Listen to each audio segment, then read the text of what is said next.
Oke, untuk selanjutnya kita lanjutkan dengan produk cacat. Ya, tadi sudah bahas tentang sisa bahan, produk rusak, dan kali ini kita bahas tentang produk cacat. Oke. Produk cacat adalah produk yang tidak memenuhi standar produksi karena kesalahan dalam bahan, tenaga kerja, mesin, dan harus dilakukan proses lebih lanjut. Perbedaan dari produk cacat dan produk rusak adalah di mana ketika produk rusak itu tidak membutuhkan proses lebih lanjut, sedangkan untuk produk cacat dia membutuhkan proses lebih lanjut untuk mendapatkan nilai jualnya. Nah, bagaimana dengan akuntansinya? Akuntansinya adalah ditambahkan pada harga pokok pesanan yang bersangkutan bila penyebabnya sulit pengerjaan. Kemudian ditambahkan pada biaya overhead pabrik bila penyebabnya normal terjadi, dan ditambahkan pada rugi produk cacat bila dia abnormal terjadi. Oke, kita ambil kasus ya. Sebuah perusahaan mendapatkan pesanan 500 unit produk yang dengan biaya produksi langsung sebesar 500 per unit untuk bahan bakunya dan 300 untuk upahnya. Biaya overhead pabrik yang dibebankan adalah 200% dari biaya upah langsung ya.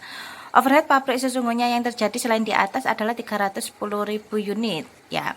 Nah, ternyata terdapat 50 unit yang cacat dan harus diperbaiki dengan biaya sebesar 3.000 untuk bahan, 6.000 untuk upah, dan overhead pabriknya 200% dari upah langsung. Oke, kita hitung bagaimana perlakuan akuntansinya bila dia sulit pengerjaan, normal terjadi, dan abnormal terjadi.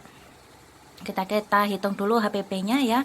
Tadi biaya bahan bakunya ada 500 unit, harganya 500 rupiah, totalnya 250.000. BTKL-nya 500 unit, harganya 300, jadi 150. BOP-nya tadi 200% dari BTKL, jadi 300.000 sehingga HPP-nya 700.000. Kemudian tadi ya ada 50 unit yang cacat, dengan kemudian dilakukan proses lebih lanjut membutuhkan biaya bahan baku 3.000, BTKL-nya 6.000, dan BOP-nya tadi 200% dari BTKL sehingga HPP-nya menjadi 21.000. Oke, kita hitung.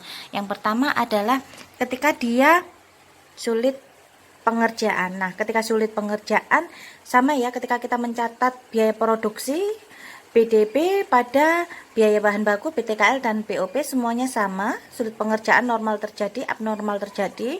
Kemudian BOP sesungguhnya lainnya 310.000, BDP BOP pada macam-macam kredit sama, sulit pengerjaan normal terjadi dan abnormal terjadi. Nah, yang membedakan adalah ketika dia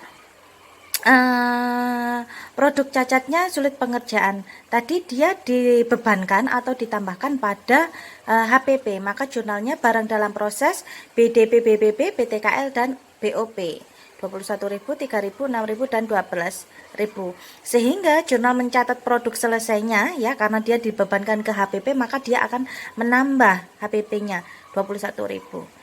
Ketika dia normal terjadi, maka perbaikan produk cacat dibebankan pada BOP sesungguhnya. Maka jurnalnya BOP sesungguhnya 21.000 pada BDP, BBB, BTKL, dan BOP. Jurnal mencatat produk selesainya tetap ya, HPP-nya tidak berubah. Begitu juga dengan abnormal terjadi. Maka dia dimasukkan pada kerugian produk cacat, dibebankan pada kerugian produk cacat. Maka jurnalnya kerugian produk cacat 21.000 pada BDP, BBB, BTKL, dan juga BOP. Oke, itu tadi penjelasan dari saya. Ini tugas individu dikumpulkan nanti pada saat masuk perkuliahan. Saya akhiri, selamat pagi. Assalamualaikum warahmatullahi wabarakatuh.